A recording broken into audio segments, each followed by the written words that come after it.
Okay, good morning all. Welcome to the City Makers Forum. I'm Ollie Pinch, Head of Networks at Future of London. If you don't know us, Future of London is an independent network for built environment practitioners, and we provide leadership training, research, facilitation, and events for a diversity of people, connecting them on up-to-date, a wide range of topical urban issues. And the City Makers Forum is a big part of that. And we partner with our core sponsor, Hatch, who specialize in social and economic research into places, communities, and projects. Today's topic is leveling up London and explores some of the longer term trends that are now emerging out of the pandemic. This is in terms of where people live and work, where they play, where they socialize, and how are these affecting or challenging our ideas of what inner and outer London have typically been for. If these changes are here to stay, is it going to help us to tackle longer term inequalities? Could it help the entire city indeed level up, including long disadvantaged communities? So to answer this, we've brought a cross-sector panel together representing inner and outer London, the third sector, retail, and urban economic development, which is going to be critical in London's recovery. We have Kyle Monk, Director of Insight at the British Retail Consortium. We have Ronnie Savage, Trustee at the YMCA St Paul's Group and Managing Director of Jomas Associates. Councillor Tim Barnes, Leading Member for Soho and Cabinet Member for Young People and Learning at City of Westminster. And Nazir Hussain, Executive Director of Place at the Royal Borough of Kingston and a Future of London board member. And very importantly, we have our chair, Dan Lindsay, Director of Urban Solutions at Hatch, who is going to be running the session. And this is going to include a panel discussion, audience Q&A, where you get the chance to pose your comments and questions to the panel. And if you're new to Zoom, you'll find this in the bottom bar where it says Q&A. And this is where you'll see other people's questions as well. And you can also upvote if you think particular questions are really good. And we'll do our best to get through as many as we can, time permitting, of course. So before all that, I'm going to hand over to Dan, who's going to kick off with an overview of some of the significant trends that we're seeing, some specific challenges of certain sectors, and also beginning to unpick the implications of 13 plus months of COVID to London's economy and communities. Dan, it's over to you. Thanks, Ollie, and it's great that so many of you are able to join us today. Hopefully, you find the discussion to be interesting and useful. I'm not sure if I'm necessarily going to answer all of those questions, but I'm certainly going to hope to help frame some of them. And I'm sure that as we move on to the panel, we'll get into some more of the meat of the discussion. I think just to start, I suppose it's important to say this is clearly an incredibly important time for London and the UK as a whole. Not only are we seeing the implications of Brexit playing out, and that's going to be kind of happening certainly over the medium term. We're in the midst of the global pandemic, which is clearly the focus of this discussion. And also we do have a national government that is focusing on kind of identified levelling up as one of its key kind of priority areas, but understanding what that means from a London context is one of the kind of key issues that I'd like to focus on. So just very briefly taking each of those in, some of those key points in turn. I mean, in terms of the political context, so I've mentioned levelling up, but just to give you some indication of kind of what that might mean. In the recent £900 million Getting Building Fund, that was a national fund as part of the COVID recovery plan, or kind of COVID response. London received £22 million, which was about 2.5% of the total allocation. Now, if it was allocated on a per capita basis, it would have received 5.5 times that amount. So in terms of, part of the allocation was that London was deemed to be more resilient, and there'll be some truth in that, but clearly, London disproportionately kind of lost out in terms of the allocation of those funding. Another major government priority is the £3.6 billion Towns Fund. There are a small number of areas in London that are receiving future high street funding as part of that, but there are no towns in London, perhaps quite likely in terms of how you define towns, that are receiving any investment, and there's only 4 in the wider southeast, the closest in Grays, in Thurrock. So there is a perception, and I think there's a lot of truth in it, that London is more resilient. But a key question for me that I'd like to touch on is, what do we mean by levelling up from a London perspective? How does London kind of contribute to this national debate and ensure that we're tackling the issues that are relevant to us? I mean, of course, London has been affected. So in July, 19% of our workforce, our employees, were furloughed. It's now 10%, but still very significant. For the first time since 1989, we're looking at a decline of the London population.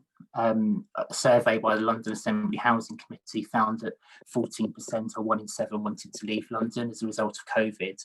Now, unsurprisingly, people are looking for gardens, access to outside space, parking, garages, larger and pet-friendly homes. And we are starting to see house prices falling in parts of inner London as a result. And clearly, as I'm sure we'll come on to, across London, we're seeing huge impacts in footfall, and in parts of inner London, we're seeing footfall fall to, or has fallen to, a tenth of the level that was seen pre-COVID. It's also, when we think about levelling up, as been alluded to, it's not affecting London uniformly.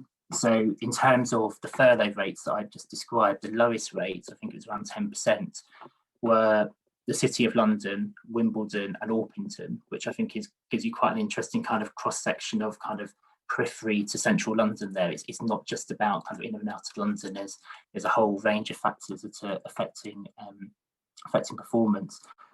Tottenham was hardest hit, with over 1 in 4 people furloughed at the peak. And then alongside parts of East London, North London and areas around Heathrow being particularly badly affected. I think we also need to think about the impact on sectors. So just taking my own sector as an example, we were, like all of us, we were quite significantly affected in April and May. There was a huge amount of disruption, lots of uncertainty. And as we've been through the pandemic, remote working is taking its toll.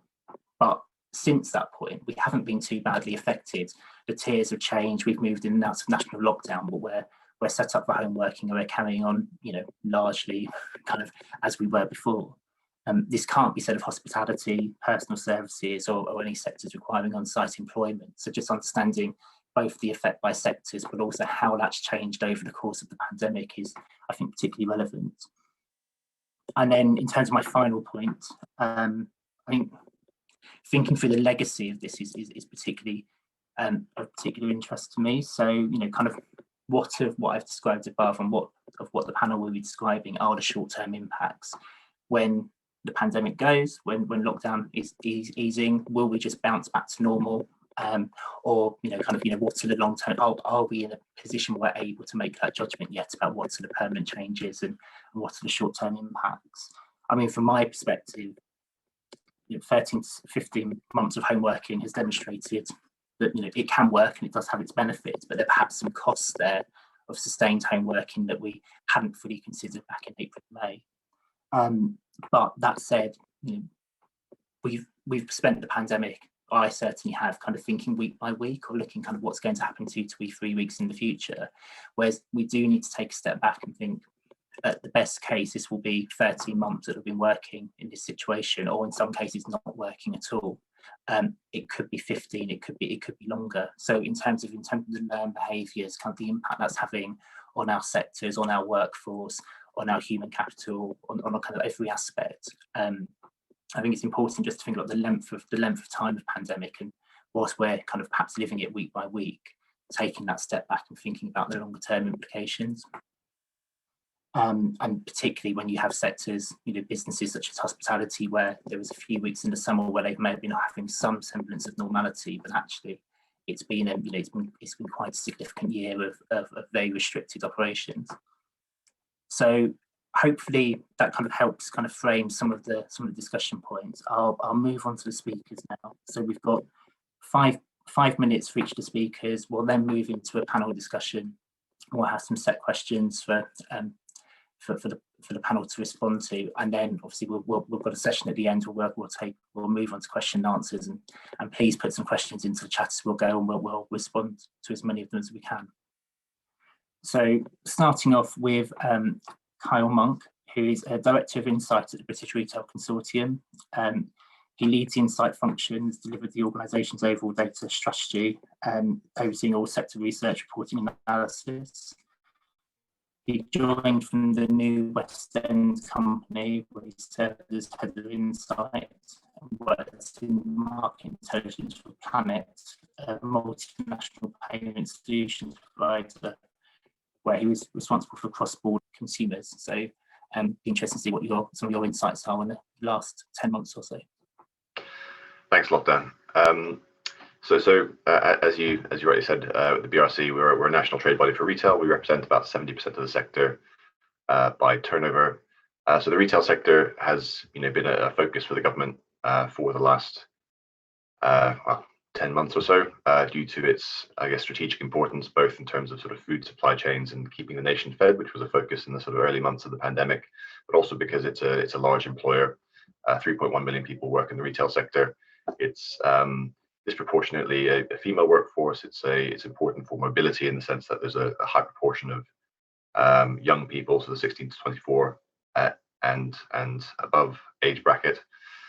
And it's been a very challenging year, and that's no surprise, I think. So it's been the worst year for retail sales on record, but that sort of pain hasn't been felt evenly, and in some cases, actually, some parts of the economy, parts of the sector have even performed quite well. So the supermarkets, unsurprisingly, due to restaurants and bars being closed, and I guess people having more time on their hands due to home working, food sales have been sort of at record highs, whereas other parts of the sector, such as fashion, which is one of the largest non-food parts of the sector, has performed incredibly poorly, sort of -30, -40, -50 on any given month in terms of sales. And a large portion of that has been stores, and London obviously is one of the largest, well, is the largest retail destination in the UK, and in some cases arguably in Europe. It employs a large chunk of that 3.1 million people, and having worked at the USN company and then working with actually some of Tim Barnes and his colleagues at the City of Westminster, I know how important retail is to, I guess, central London. And I guess there's a few facets to that. So one of the key ones is tourism, and that's something that isn't going to come back anytime soon, unfortunately, and that's something that a lot of the retailers will have to sort of deal with. And then there's office workers. So we know as a company ourselves, we've gone fully remote. If you look at sort of your Facebooks, your Unilevers, your even your sort of banks and accountancy firms, a lot of those companies are moving to a sort of fully or hybrid remote system. And I guess two of the largest threats that we see to London as a retail and leisure destination are those two things. We think that the pain hasn't been felt to its fullest extent yet in terms of I guess some of the wider economic effects, so job losses and vacancies because of the government measures put in place. So furlough has gone a long way to stemming some of the damage that could have happened due to stores being closed and some of the job losses. However, the rent moratorium has been the second piece. So there's a staggering figure. I think something like 13% of retail rents were collected in the last 6 months, something along those lines. And the rent moratorium is one of the mechanisms that the government's put in place that's prevented, I guess, vacancies spiraling upwards, particularly in cities, which are have been disproportionately affected by the two factors that I've mentioned. So we know footfall, for example, is down, but in cities, not just London, but also your large capitals like Paris, Berlin, it's down sort of 80% versus say 50 in other areas. So I guess lots of challenges to sort of frame the discussion, but we can touch on those a bit more when we get into the panel chat. Okay, perfect. Thank you, Carl. So next we have Ronnie Savage, who's a trustee at the YMCA St Paul's Group and managing director of Jonas Associates. Ronnie established Jonas Associates in 2009, serving as a land developer across the UK. She was appointed to the Federation of Small Business National Chair for Women in STEM in January 29, and she was then appointed to Policy Chair for Construction in 2020, representing small businesses in the construction industry across the UK. She was also appointed to Director and Trustee of YMCA SPG in March 2019, following her volunteering work on the Get On Track programme, enabling social mobility and diversity in the workplace. So clearly, I mean, obviously kind of construction has been one sector, certainly at the start of the pandemic, that was particularly badly affected. So it'd be interesting to get some of your insights in those areas. Thank you, Dan. Morning, everyone. Thanks for that introduction. I mean, I suppose what I can do here is give you perspective from a business owner who runs her business serving the construction industry, but also as a trustee of a charity supporting the community across London.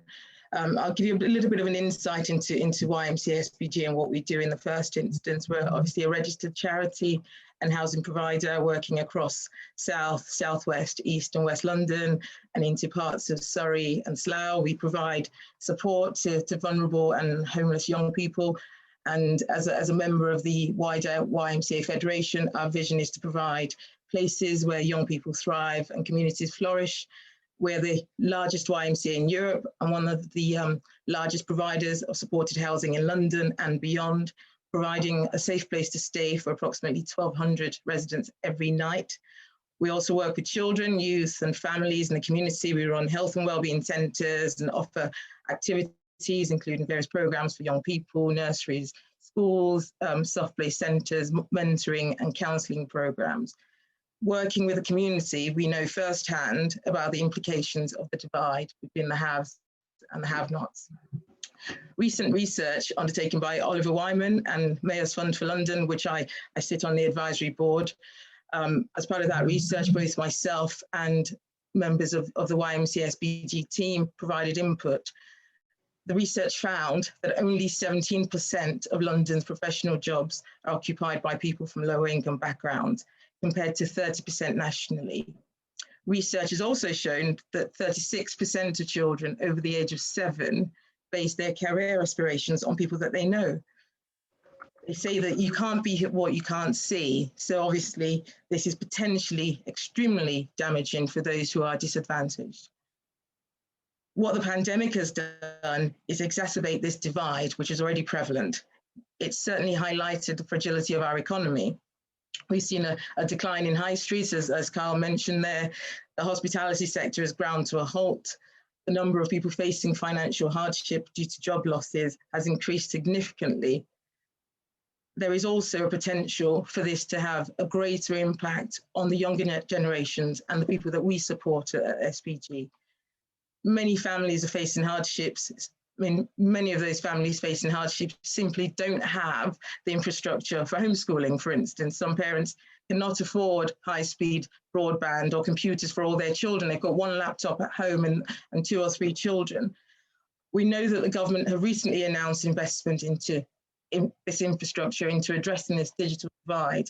However, we've had months without this, and there is no doubt that there would be a gap that's been caused by months of homeschooling, and these children will need a considerable amount of time or additional focused attention to catch up. At YMCA, we've seen some of our residents suffer restlessness, doubling up to anxiety, mental health degradation through the pandemic. The problem of economic division does not belong to low-income families alone. It doesn't belong to the underprivileged alone, but to all of us. And this is the perspective that I'm hoping to bring here today. The hope for the future is an integration and bringing people together, addressing this inequality that everyone's talking about through building relationships and eradication of these divides. At the YMCA, we focus on bringing people together, on overcoming this inequality. We have a single front door policy, which means that whether you're homeless and you need a home, or you're a young parent in need of family support, or you're a city worker in need of counselling or wellbeing support, everybody comes through one front door. And what they find behind the door is a welcoming community to be part of. Everyone's treated the same. Everyone is equal in our eyes. Just recently, we celebrated, as part of our review of 2020, a young lady who left home due to abuse, and through being homeless, ended up at YMCA. She didn't want to be defined by what she didn't have, but by who she could be. Very, very powerful. This young lady, with support from YMCA staff, studied hard, got the support to deal with the abuse of her past, and then ended up being offered a place at Oxford University. And that's just one of our many success stories. London remains a magnet, as far as I'm concerned. It remains a magnet because of its history, global culture, and as a business centre. But considerable amount of work needs to be done to attract people back in after the pandemic, because we know that many businesses will not reopen. And particularly, I think we will see more people shopping locally and online. I mean, Amazon's done great through the pandemic. As work working from home becomes the new norm, people are working remotely, we must do something to attract them back into London. And I think that it is only by coming together, as we do at YMCA SPG, that we can deal with some of these issues. It is important that we work together for the greater good of all, provide an inclusive environment, invest in digital infrastructure and sustainable buildings, but also, most importantly, investing in people. A network of support for young people is critical, I think, to allow them to thrive and ensure a sustainable future for everyone, closing that socio-economic gap. Interventions must be strategic and consistent rather than ad hoc to enable recovery. I trust you all agree that a coordinated approach is mandatory to level up. Thank you. Thank you, Ronnie. So next on to Councillor Tim Barnes from the City of Westminster. He's the Cabinet Member for Young People and Learning at Westminster City Council. He's the Ward Councillor for West End, so covering many of London's most recognisable and highly concentrated areas, including Mayfair, Soho, Fitzrovia and Marylebone. Away from the council, he works for academia, governments and large businesses on the best way to support and develop startups. He is also chairman of trustees for NACUE, a charity that helps support would-be entrepreneurs in British universities. Tim. Thank you very much, Dan, and thank you for some of the comments that have already been made. As you said in that introduction, I'm here with potentially with multiple hats on, but I just want to, and I'll try and stress along the way where I think some of those thoughts are council views, my views, or and whether they are evidence-backed or at this point conjecture. I'd like to just start with a bit of an outline for those of you who don't know sort of what Westminster looks like. As one of the 30 or so London boroughs, it is by definition almost an extremely strange place to represent and an unusual case in economic terms. So we are hosts to nearly 2.5% of all the jobs in the UK by number and nearly 5% by salary. And for a single borough, that is an enormous economic hosting role that we play. Clearly, that is not something that the council can take credit for in any sense. We have 250,000 people, more or less, like most of the London boroughs. But it's a sign of how the benefits historically of concentrations of people have yielded economic returns. And that, of course, strikes at the heart of what has happened during the COVID period. The things that much of which Central London in particular was good at, we've heard mention of retail, hospitality, but also many of the service sector businesses there, tourism and so on, required people to be in close physical proximity. And that was the business model in which they worked. So that was the standard operating model, and that's been thrown out the window. Dan made a comment in his opening remarks referring to people who had unfortunately been furloughed. Many of the people who've been furloughed are the lucky ones. The part of people I'm really worried about, the ones who weren't furloughed, who weren't covered by other protection and might have fallen through the nest, or those who've been impacted by other schemes. Furloughing in many senses is positive, given the effect that actually seeing millions of people who potentially made unemployed overnight, and the effect of that would have had of not just what we might think of as a recession of the sort we've seen in our lifetime, but of a Great Depression level of unemployment at one go, is the sort of hit you don't recover from anytime soon.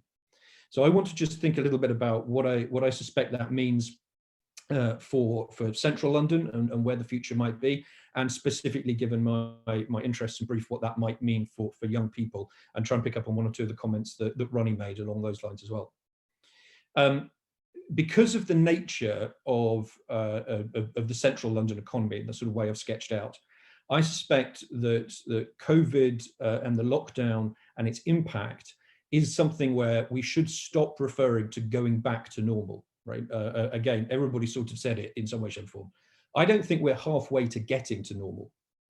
This isn't one of the interesting things that you look at in any form of significant event-based social disruption is whether or not the trends and the activities have accelerated you along a path that was already in place or forced you to do something different. During the First World War and the Second World War, for example, particularly Second World War, There were already, in the 1920s and 30s, an increasing number of women in the workplace. What the Second World War did was to accelerate that even further. And by the time you got out of the war, you didn't see a going back to normal, i.e. 10% of women in employment. What you saw was that those levels of employment amongst women were broadly maintained and in fact continued to increase even after large numbers of predominantly male servicemen had returned home. They didn't displace them, they added and changed to where jobs were taken in the economy. And they increased the level of overall economic participation. What we've seen here is a huge amount of home working, for example, a huge amount of distant working, which I cannot see is going to meaningfully, immediately return. And the long-term trend is no doubt that it will continue. There'll be short-term elements. You know, we talked about some of the areas such as mental health issues and people feeling lonely. We will work around those. There will be contact days that we've not had, for example. But that changes what happens on our high streets. If you are going to the office every day of the week, you may take your lunch from home, or you may buy your sandwich from Pret. But if you're only coming into once a week, actually maybe you go to a restaurant with some of your colleagues because spending time with your colleagues is the reason you came in. And you might do that on a Monday, Tuesday, Wednesday, Thursday, or Friday, depending on the day of the week your team is in, and not just go to the pub on a Friday night. You might do that on every day at 4 o'clock because that's the purpose of there. So what we see is a lower level of some of those kind of hospitality businesses, but a much more evenly distributed type of activity, similar to transportation needs, similar to a whole load of other bits and pieces. So I don't think it automatically flows that what we see is a whole load of economic activity moving from central London to the suburbs. What I think we see is something that becomes much more evenly distributed than the pubs I would have around the corner who make 80% of their turnover on Friday and Saturday night. They're going to see that much more evenly distributed. We're going to see greater degrees of structural change around transportation needs, around a whole load of other bits and pieces.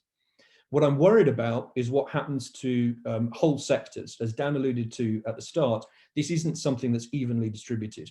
Retail, as Carl mentioned, has been particularly hit. The problem with hitting retail, again, an accelerated trend, thanks much to buying things online rather than anything else, is that the retail sector is the biggest employer in the country for people with no qualifications. If we are really worrying about what happens to the economic divide that emerges from this, we need to worry about not just how we pick people up and retrain them, because that can be a long-term ambition, but in the short term, what are we going to do with literally millions of people who are currently, I stress, not qualified or trained to do anything else? That is an extraordinary, difficult problem. In terms of the digital divide and some of the comments very quickly on young people, we have about 22,000 people in school in Westminster. About 40% of those are from other boroughs. We've tried to address issues like the digital divide by supplying about 4,000 digital devices so far to the kids in our schools. Roughly 10% was thought to be, thanks to Ofcom numbers, the number we thought we should be aiming for. So we've delivered about twice as many laptops as we thought were needed, and every household in central London is able to apply for free broadband if they want it from the likes of Community Fibre, Hyper Optic and so on, if they serve those areas. So there are plenty of digital areas, and that's a one-time leap process. Again, a thing that happens, we connect people, we bring them back, and we see where it's going. So my message here is very simply that I think we're taking things further in the direction that they've already travelled. Much of that is conjecture, of course, but I think that's where the indicators are pointing. What I don't know is what it does for how we distribute the economy across London. But certainly London remains the economic engine of the UK. Read the Martin Wolf piece in the Financial Times yesterday if you haven't already done so, because if London is forced to falter through a failed process of levelling up, the country has no more money to pay for anything else. 80% of UK value add is in London, and the rest of it after that is a catch-up exercise. Thank you. Thank you, Tim. We're running a few minutes over, but I think we've got 5 minutes for Naz to speak, and then we'll have sort of 15, 20 minutes for panel discussion. That leaves us kind of 20, 25 minutes at the end for Q&A. So Naz is Executive Director for Place at Royal Borough of Kingston, where she's responsible for economic development, regeneration, planning, property, commercialisation, housing services. So it's quite an expansive brief there. And she has a significant focus on reshaping Kingston Town Centre and delivering a number of key developments, including the JV with Countrywide to deliver £800 million estate regeneration scheme. She's also leading on the economic recovery and renewal work for South London as part of the citywide response to the pandemic. Good morning, and thank you to panel colleagues. It's been really interesting to hear your views, and hopefully I can add a little bit of flavour from outer London. But many of the things that I'm going to touch on have already been alluded to and picked on, and much more articulately. But before I do that, I'd like to talk really briefly about the microeconomic climate within which this pandemic has actually taken place. You'll all have heard yesterday's unemployment figures were released and stand at 5%, but that's before the current furlough scheme provided by government is rolled back. And as Councillor Barnes just said, they were the lucky ones. Current estimates are that the UK growth output will only return back to 2019 in early 2023. And more worryingly than that, employment growth will slow significantly after 2026. It's therefore really important to recognise that London as a global city was already lagging behind, even prior to this pandemic, in relation to relative cost and price, technology, globalisation, and of course, leaving our largest trading partner, the EU. And whilst nationally employment rates were really high, we know that in this city, many of those jobs, whilst providing real agility and flexibility to employers, actually meant employees had less security and rights. So it's been the load paid, whether that's office cleaners, airport workers, restaurant staff, and those that are termed as working in the creative and cultural industries that are predominantly self-employed, that have therefore been worst hit. Sadly, exacerbating that is that many of those people live in rented accommodation across this capital. And therefore, not only may they face potentially losing their jobs, but they are also at the risk of losing their homes. You'll also be aware of the disproportionate impact this pandemic has had on BAME communities. So I'll not dwell on that today, but again, deep deprivation. If you look at the graphs I see every week in terms of where the highest levels of cases are, you can pretty much map the deprivation map above it, and it's exactly the same.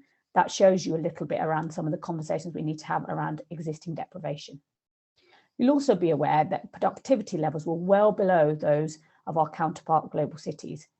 And office-based growth in central London was really concentrated around the telecoms, media and creative industries. All of those have been deeply affected.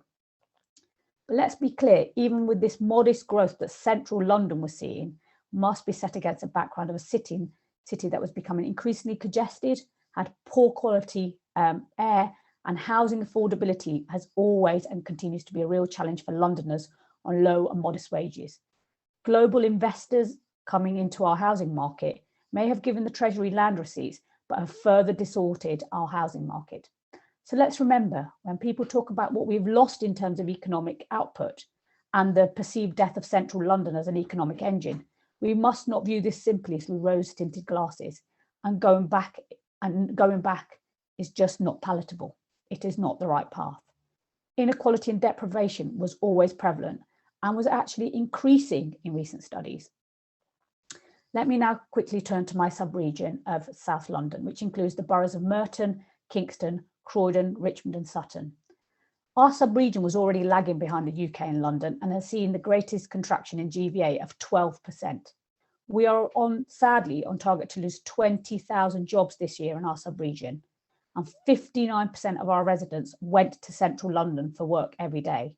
So you can begin to imagine some of the impacts that we're facing both locally and as a sub-region, but also the dramatic implications and impacts that we're seeing because of what's happened in central London, as Councillor Tim Barnes has talked about.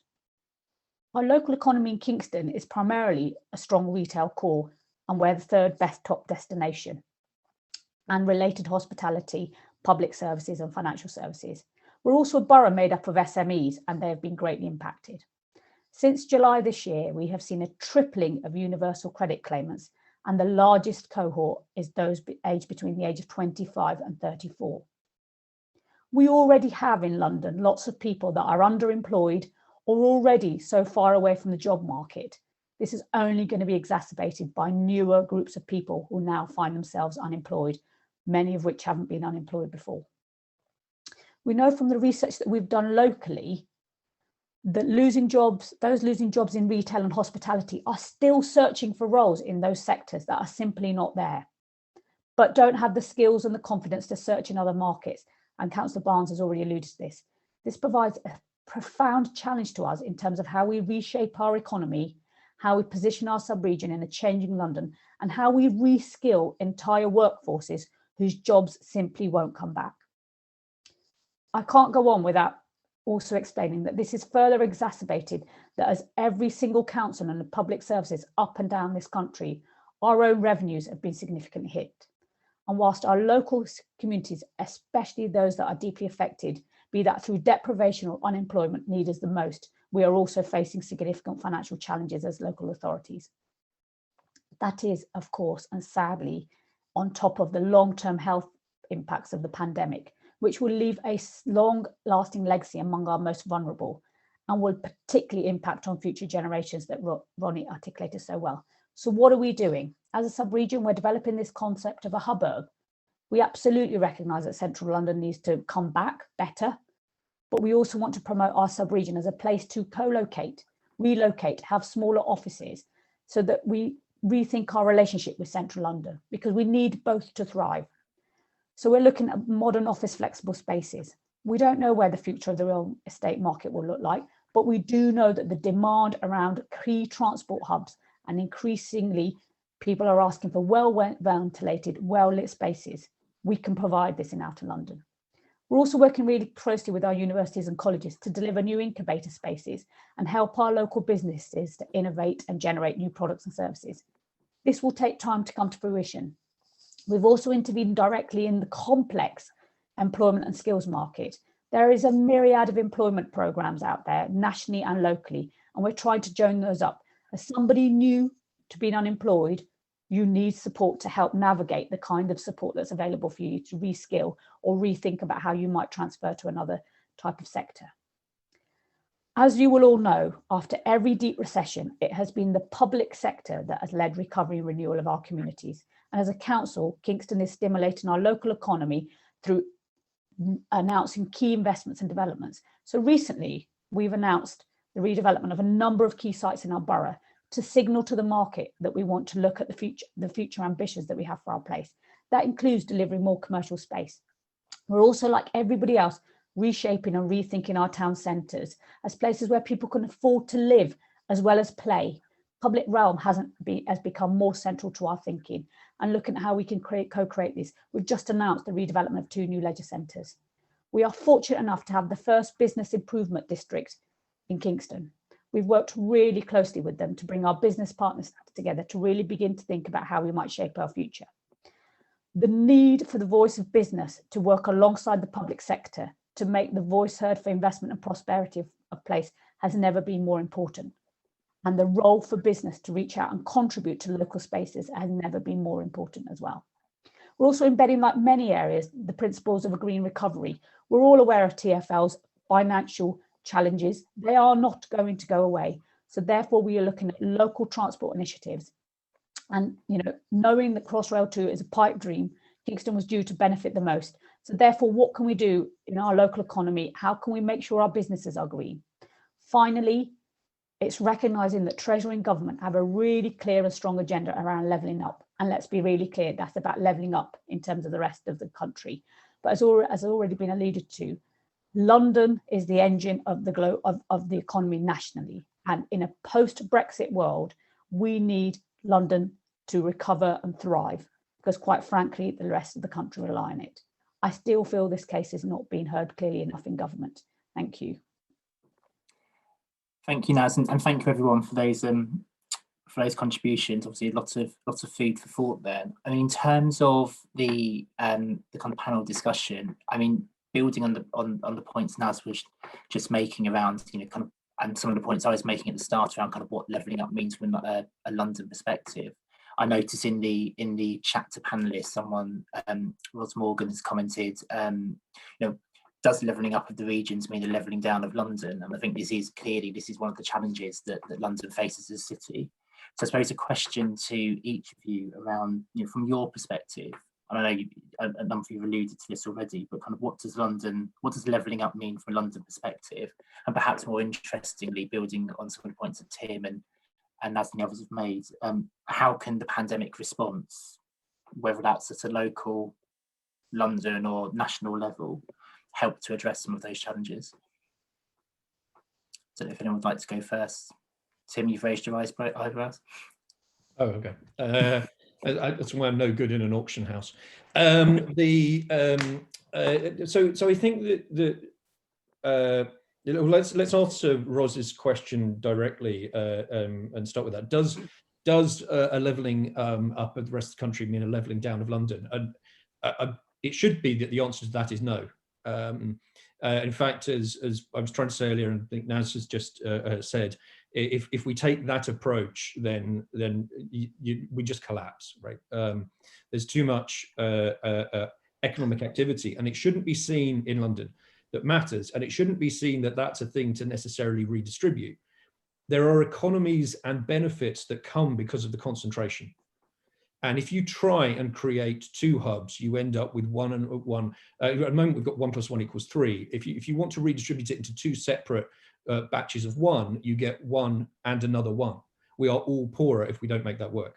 What we're going to see, I suspect, and I think it was Naima's comment as well, is a change in how people relate to their economic activity.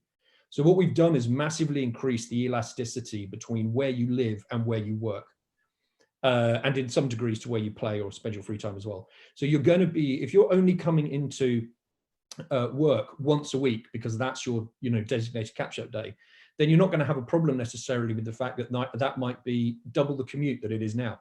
There's no problem in thinking that London's economic growth is good for the people who are actually residing in Leicester, because that's a commutable distance if you're only coming in once a week, particularly if you're structuring that around social engagements and things that you might want to do as well. It is already a ludicrous scenario that we get into where we talk about London as if it had no relevance to the economy of Kent. It's just madness. Where do people live who currently participate in these economic activities? And that will have corresponding effects to what you do. So just imagine a world in which you've broken the link between the job you want and where you live. The problem actually becomes, why do you not move to Barbados? It's not, why aren't you moving to Bradford? It's a whole series of things about where it is that you might actually decide and how you might and the dislocation that takes place if your ability to earn and your economic activity isn't located on geography. If you look at the global policies very quickly of two contrasting companies in Twitter and Facebook, both of which have now implemented policies that say we will never again expect you to come into the office on a regular basis. But then they say, well, if you're doing a particular job, in Facebook's case, we will pay you the going rate for that wherever you are based, whether that be Pittsburgh or Bangalore. Whereas Twitter have said, we think a programmer is worth X, we pay that wherever you are. Now, those are the kind of things that will ultimately determine what the spread of the geography turns out to be. But what we've done is significantly break the relationship, or stretch the relationship between economic activity and residence. And between residence and play, and that's a structural change that will have impact for it's a structural change which will take a century to unroll. It's analogous to the 19th century model of people leaving central London to move to the suburbs thanks to the railways and middle class. It's that level of change. Sorry, I'm still on mute. I don't know if anyone would like to jump in there. I mean, Carl, I found it was quite interesting the points between Tim and yourself. I think Tim perhaps gave a slightly more positive kind of view of some of the sectors that you're involved in by talking about your people come into London less frequently. They might be more inclined to socialise and spend whilst they're there. I mean, do you see? Yeah, so it's a challenging one. So I think that what's essentially happened, I think Tim said it particularly well, in that there are some trends that essentially have been accelerated as a result of COVID, and some which are completely new. I think that the digital transformation piece, shoppers tend to shop and play on the leisure side in the way that's most convenient to them. So with shopping in particular, if shops are near an office, people will shop there. If they're at home predominantly, they'll order to home. With London, people have spent, the way the property is structured in London in particular, there's a system of upward-only rent reviews. They're not turnover-based, and generally the leases are incredibly long, so sort of 10 years, at an average. And that setup is still in place. However, it's faced by all these sort of existential threats that, this elasticity that Tim has mentioned in terms of, work geography and residential geography being being stretched. I mean, it's not just the tech firms; they were the first to jump, but you've got Unilever, Schroders, and banking, the accountancy firms like BDO and the large consultancies don't have enough desks for their entire workforce, so it's forced. And even us as the BRC, we are entering new offices in May. However, we will have a remote first policy, which wasn't the case previously. So that is going to cause some friction, and I think we haven't seen the vacancy data. We're releasing next Q4's data this week, and vacancies have edged up. I think it's 1.6% higher than they were this time last year. KPMG and ourselves were forecasting a sort of 20% reduction in commercial property nationally by 2025, and we're seeing these sort of 1% increments on a yearly basis, even with COVID. So I guess I have some concern that we're going to see, once government relief is unwound, and we start to see these new consumer behaviours really take hold, without the sort of safety net that government have provided, that there'll be some I'd say friction to put it diplomatically, but we have some concerns on that front. And I guess for cities in particular, not just London, but Edinburgh, Manchester, Birmingham as well, the tourism piece is interesting. The government have sort of made some slightly questionable policy decisions around things like tax-free shopping, which not many people are aware of, but is a system where non-EU nationals can claim some of that back, which essentially, particularly for London, is very important, because as a global city, when someone's making a decision to come and shop somewhere, which some people do, they look at those price differentials, and it makes us a lot less competitive. So there's a risk on that front to some of the big destinations who pay lots of taxes, employ lots of people. So I guess there's some concerns there, and I guess it's how that restructuring happens. But as Tim says, we will still go back to the offices. And there'll be some sense of normality. It's just there'll be some challenge in reorienting from where we are now to this new way of working. Fantastic, thank you. Dan, just coming in on that, as I mentioned, Kingston is has a large catchment area for retail. It's a fantastic leisure and retail destination. And some of the conversation we've been having, you've mentioned Unilever a number of times. One of the interesting things that's happened is that Unilever are co-locating to Kingston, subject to planning, I should say. A brand new their global team will be based in Kingston. So they're actually rationalising their central London estate to come out. And part of that is their attraction of having a younger workforce. And you're right, they've made some announcements around how they will use that space. But actually, there are some of those larger companies, and let's be honest, they've been one that's benefited quite significantly from the pandemic, that are still making investments in office. It's just a different type of offer. I mean, one of the kind of astounding statistics I heard the other day was that in terms of West End sales, they've gone down from 10 billion to 2 billion in a rolling 12 month. That's an 80% drop. I mean, that is absolutely significant, and we know a significant part of that will have been our tourist economy. And we do worry. One of the key things that attracts you to London, yes, it's its history, and yes, it's one thing, but actually it's its cultural and its shopping destination. It's part of our USP. It's what makes us a global city, and that is something that I don't think any of us have an answer to. I mean, in terms of online, again, what recent research that Arabs have been doing has said that actually retail spend, whilst it's gone down significantly in the central London, that hasn't been replaced by for more shopping happening locally. It's happening in bits, but actually that online trend, and again, I was talking to a large retailer about their future plans, and what they're saying is what they expected that would happen in terms of it would take them 5 years to get to 30% online. It's happened in 6 months. So now actually they're saying that then equates in terms of a 30% reduction in floor plate sizes. So you will see even some of our very well-known high street brands, not just some of those that we've heard about recently, the anchor brands, I would call them, that are going to have to really fundamentally change their operating model and their business model to be more than just somewhere you go and shop. It's somewhere that there's a different experience. What is it that you want to do in that store apart from look at buying clothes? And that's a fundamental different headspace to be in. So I think we will see quite a lot of decisions being made. And the other thing I'm hearing, and I'm sure Kyle will know more, is what we're hearing from the big anchor stores is actually each store's got to work for itself. They're no longer going to subsidize failing stores. You know, that's what happened with the Debenhams model, didn't it? So, you know, I think it has been a massive seismic shift in what the future of retail. But I also do think we need to have a really honest conversation around the role of housing in town centres has absolutely got to be something that we've got to look at, because when we talk about things like 15-minute cities, Paris is much more dense in terms of housing than London. So we've got to look at whether or not we actually just need more people to not only work, but also to live in the city and can afford to live there. So again, what that means in terms of housing models is going to be very, very different to the way that we've allowed the organic development of our city. Thank you.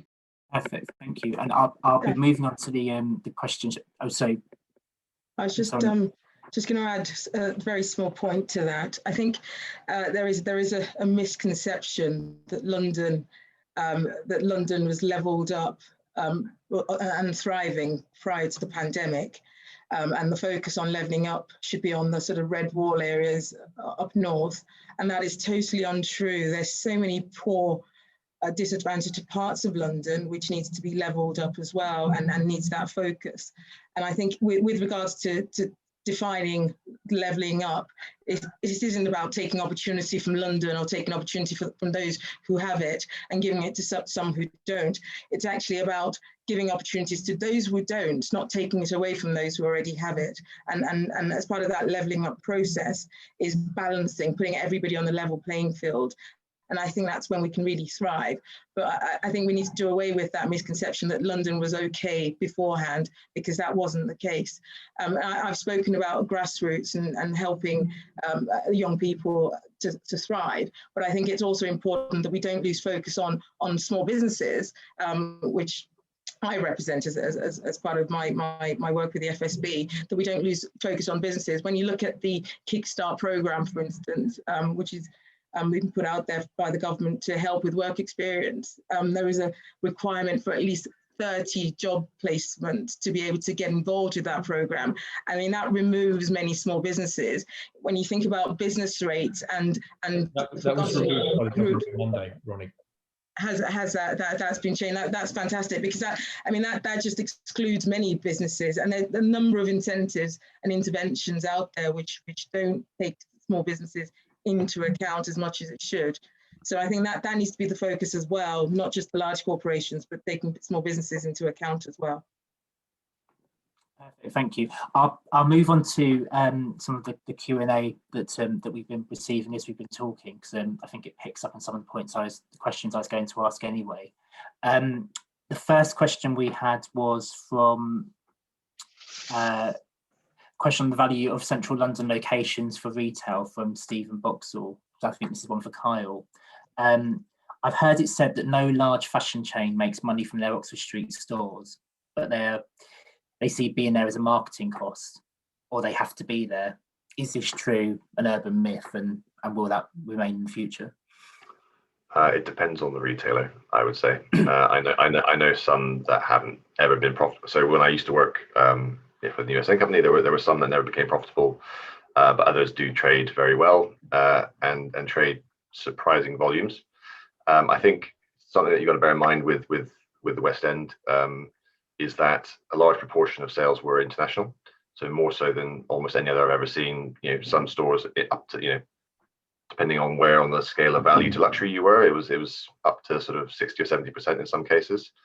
So will those locations be able to command the same rents if tourism doesn't return, soon, is one question.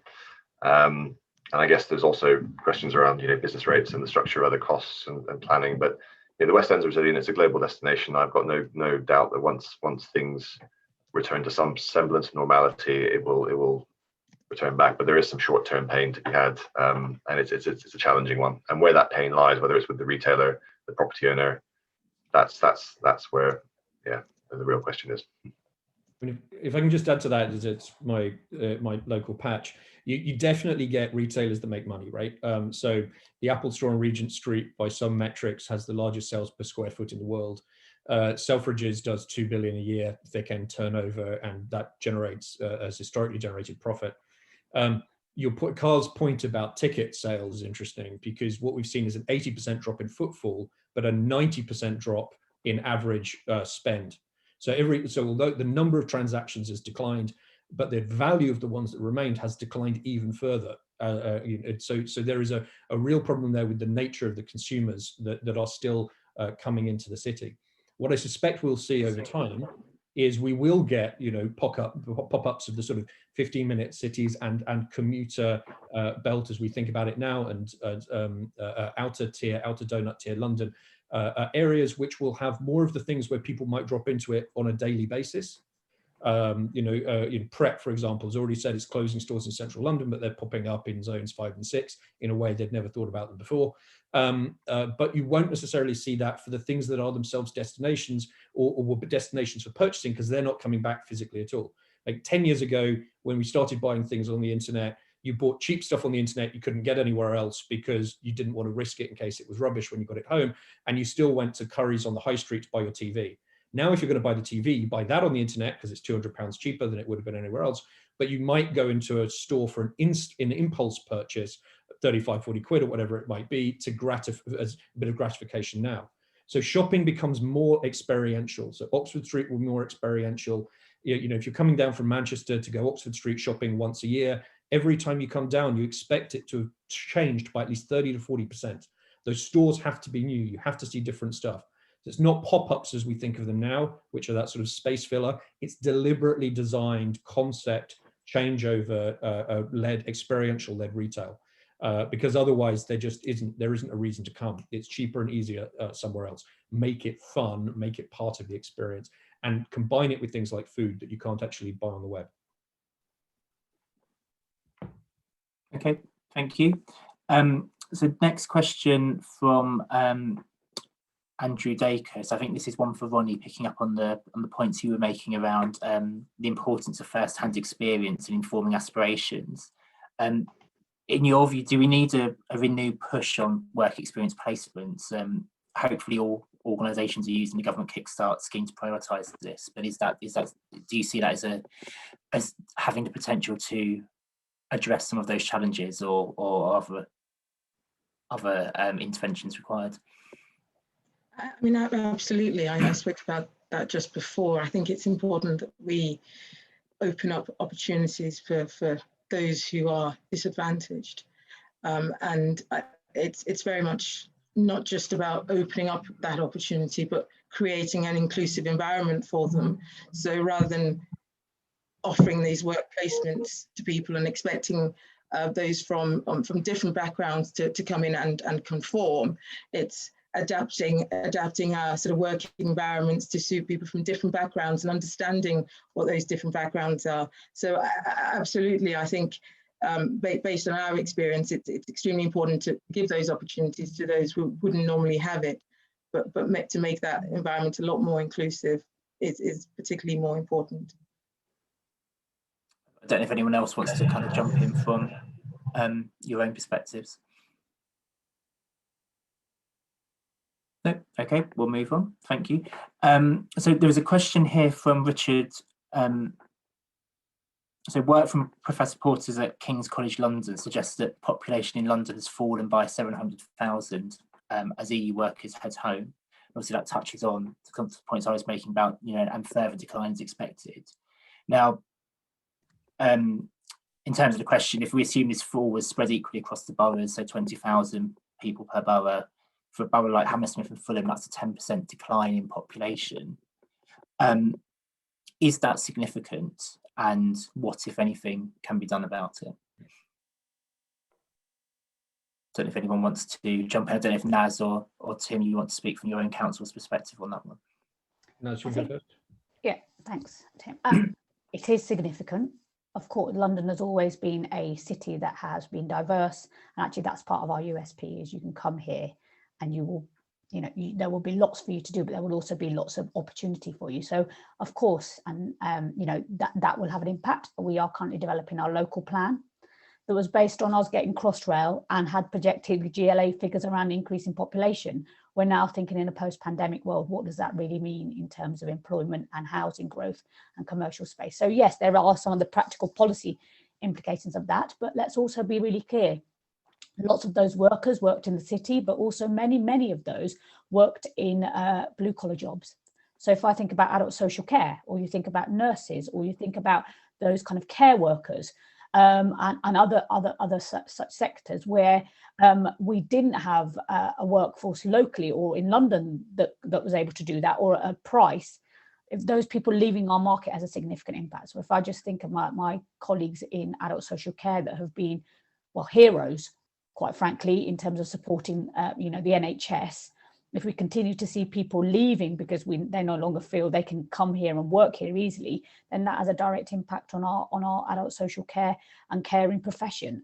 So I think there are profound challenges. What it will do over a longer period of time, I do not know. And whether this is a short-term blip that we are seeing due to the fact that we've come out of the EU, and whether over time it will kind of slow down and actually we'll see it reversed, is something to be seen. But it's not surprising, and we all knew that might happen. So I think it's something that we have to watch. But I think I wouldn't be making any long-term changes on the back of what I think is a quite a reactionary response that was quite predictable. I think it just echoed Naz's last point about we don't know what the long-term pattern is. So the sort of a figure that you might want to sketch out if you were doing a pencil sketch in your mind of many of the 700,000, they were comparatively young. They've gone back at a time when there was no work, particularly for the many hundreds of thousands that were working in hospitality and service type roles. They went back because it was a cheaper place to be. Many of those will have applied for settled status before they left, as Part was there, and would be free to come back should they wish to do so. They may not, but and they may find that they're actually better off, and they've got more of a social fabric back closer to mum and dad, wherever that might be. Perfectly legitimate. I think actually the more interesting question isn't just about numbers; it's about the balance of where people are in life and where they choose to live. So Dan sketched out earlier the idea that you might want to leave London if you wanted more space and valued a garden and things like that. That's quite I'm a professional with a family type sketch. If you're a young person, actually you probably are less worried about COVID than anybody else, because as we've seen in parties for 300 in Hackney, that isn't just a thing that particularly that worries people in the same way. That's not a blame comment, by the way, just an observation, rightly so. And because when you are young, you are legitimately and rightly wanting to be in close physical proximity to a lot of other energetic young people. I can see the centre of cities, not so much the suburbs, but the centre of a city like London becoming increasingly young, where people are less worried about space, where the trade-offs are different. And actually we see and actually that brings down a lot of the immediate retail and hospitality opportunities that will be catering to a younger and by and large less affluent audience. That in itself generates a more leveling effect in terms of property prices and a whole load of other activities. So I think that the future of the centre of cities is younger, and that will have enormous economic ramifications and ramifications for things like, where do we build schools? Well, not in the centre of cities if the people there aren't having kids. And that in itself accelerates people to take their families and move them further out. Great, thank you. And I think a really interesting perspective there. And I think from my perspective, I think the point, Naz, you made about the difficulty in predicting the long term at the moment, given everything that's happening, it's highly uncertain. What are the short term trends? What will bounce back? I think certainly from my perspective, kind of understanding what those leading indicators are. How do we, over the coming months and years, how do we kind of monitor what are the more kind of permanent changes that we're going to be seeing versus kind of what will swing back or just continue accelerating previous trends. So no answers there, but it's clearly there'll be a lot of work for us to be focusing on over the next few months and years. Another question here for Councillor Barnes, in terms of, are you able to explain a little further on what structural change you see in terms of transportation? And interesting to hear from Naz's perspective, from an outer London perspective as well. So very quickly, so I think that transportation changes slightly because it becomes less about the requirement to get lots of people from the suburbs to the centre of London in a daily commute, because there's less of that. And not only less for the people who are doing it, but that generates less for the services that support it as well, and some of the job roles that Ronnie highlighted earlier. And it becomes more about what you do over slightly longer distances and how you then get from the hubs to where you want to be. So, you know, much more about how people take long distance train journeys in. I rolled my eyes earlier when Naz said Crossrail 2, because actually I think in the grand scheme of things, it's a great project. The inability to get Crossrail 1 open 5 years late and bring the extra 1 million people a year it promised to Oxford Street, with an overrun that is currently 8 times bigger than the cost of closing the tube for the entirety of lockdown, is an extraordinary catastrophe in transport infrastructure. But when we get people to, you know, King's Cross, Victoria, or wherever else it might be that they've arrived from the rest of the country, getting them from there is interesting. E-bikes, e-scooters that will treble the distance people are prepared to take those, the ability to pick up those and drop them off where they want them, or take an e-scooter and put it on their back, changes the way in which we use short distance travel.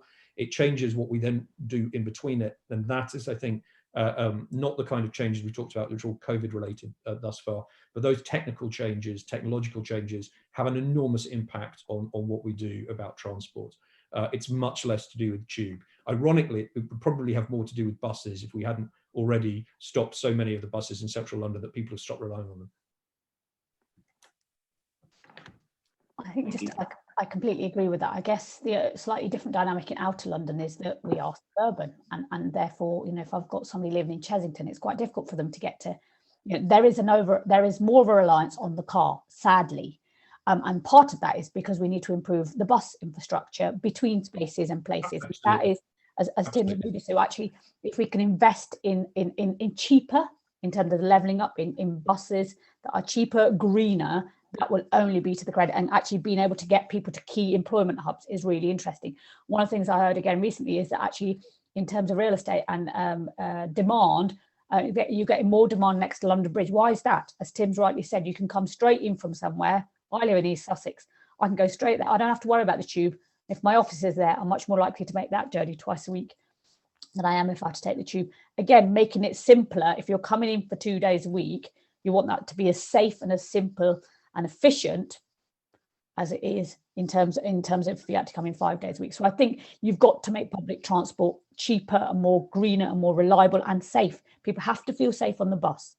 And I think for us in outer London, we're investing quite heavily in cycling, because again, we know that those small journeys, those 2 miles, actually people could walk, but actually they've just never thought about it. It just feels too easy. That will require us to really rethink what our town centres are about, and actually making the public realm and walking and cycling much easier, and investing in that is going to be really, really key in outer London, I think, because we are not going to get those large pieces of investment infrastructure and kitting anytime soon in London, sadly. And as Tim has already alluded to, our history and record of building large infrastructure projects, sadly, is not great. So again, you cannot, in this levelling up debate with what Ronnie called the red wall, be saying actually we're going to invest significantly in London. And I think therefore we are going to have to get much clearer about what do our short-term, more cost-effective solutions look like to transport. And perhaps building on that, and as a point there's been quite a lot of discussion, chat around the role of 15-minute neighbourhoods. I know this was mentioned in some of the discussion earlier, but particularly for planners planning for some of the longer term trends that we've, or the difficulty in forecasting some of those longer term trends we identified. How can that principle of kind of 15-minute neighbourhoods be balanced alongside ensuring town centres have an important role across London? Are they in conflict, or do they complement each other? I'm happy to kind of comment. I guess for us in 15-minute neighbourhoods is a really brilliant concept, as I think I alluded to earlier. It's worked in Paris. Why has it worked in Paris? Because Paris was, from a planning perspective, that's the way it was set up in the first place. If you look at kind of town centre planning, it's also much more dense. It's also much smaller. You've got much more housing in it. So trying to replicate that in London isn't going to work for London. London's set up and it's very, very different. But the concept of local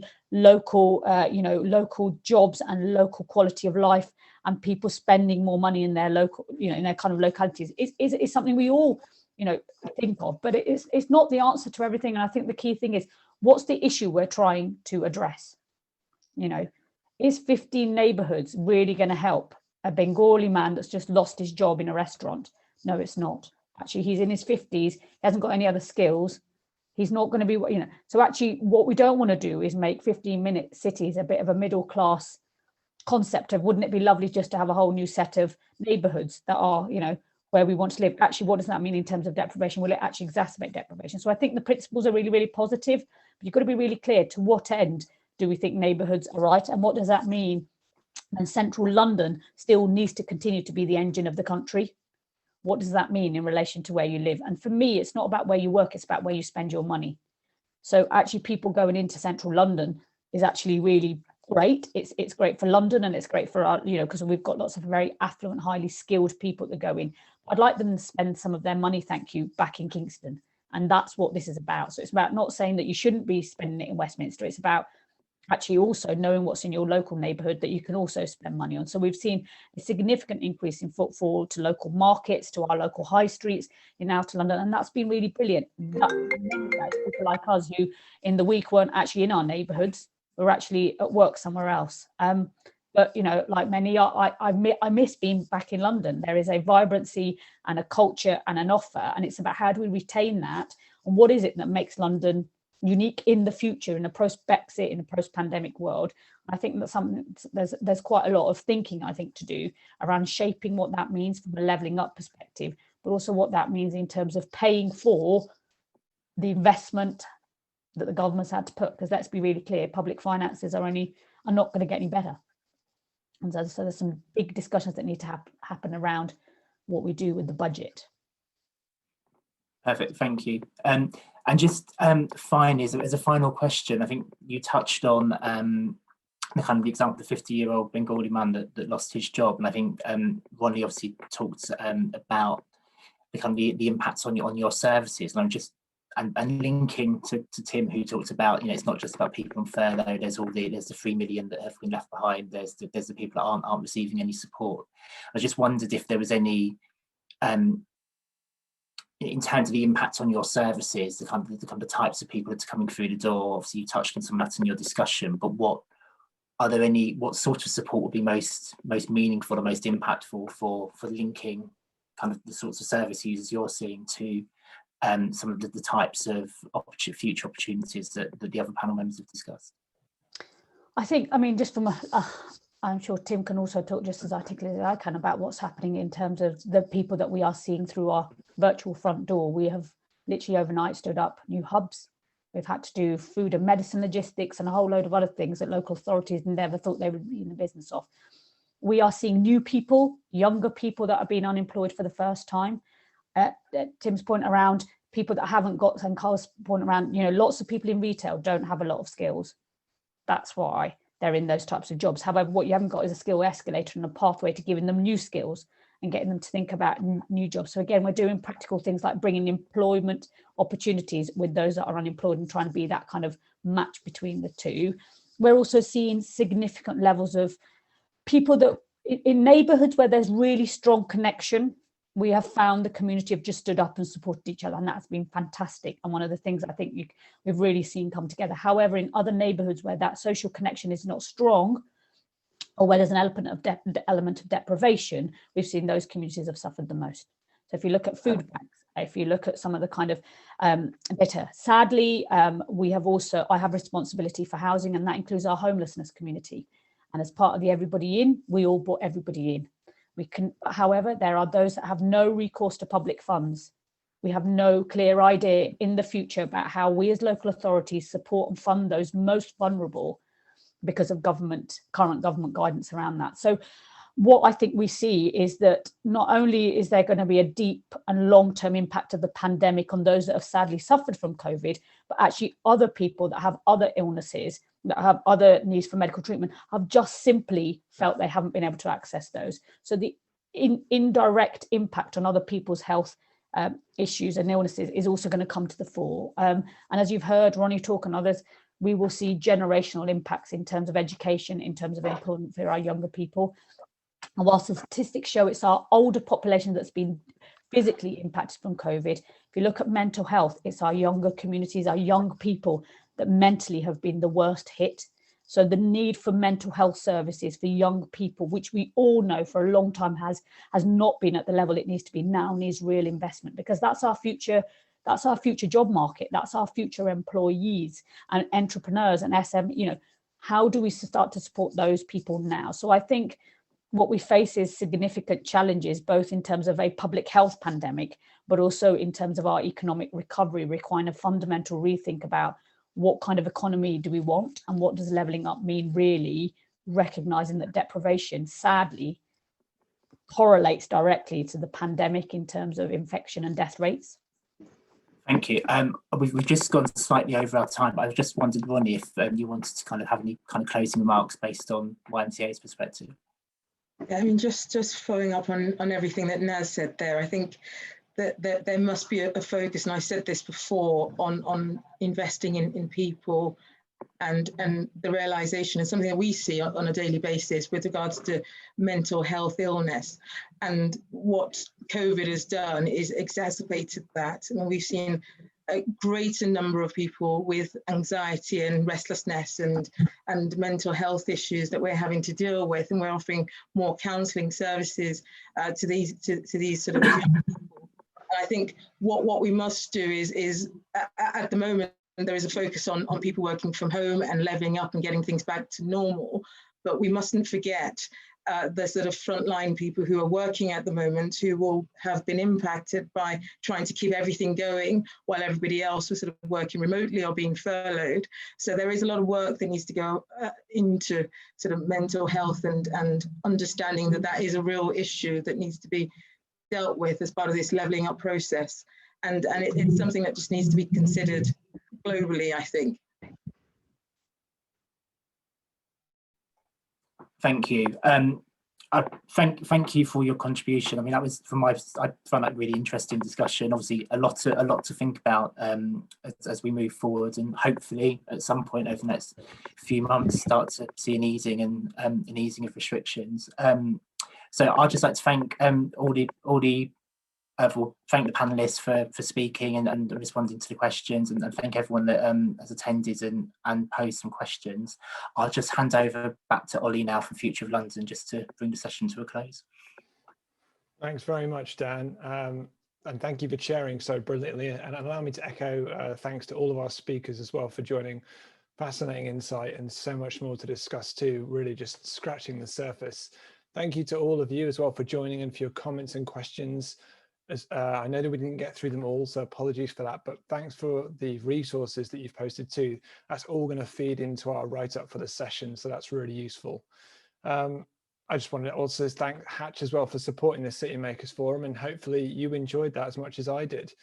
You can catch up on all the past City Makers Forum events on our website, and we'll also have a session video from today available very, very soon. And I should also add that some of the topics that we talked about today, particularly addressing inequalities and closing the gap around London's recovery, is going to be a big part of Future of London's 2021 programme.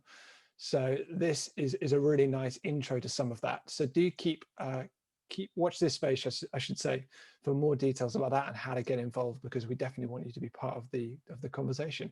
But for now, thank you once again for joining, and I hope you enjoy the rest of your day. Thank you very much. Bye-bye.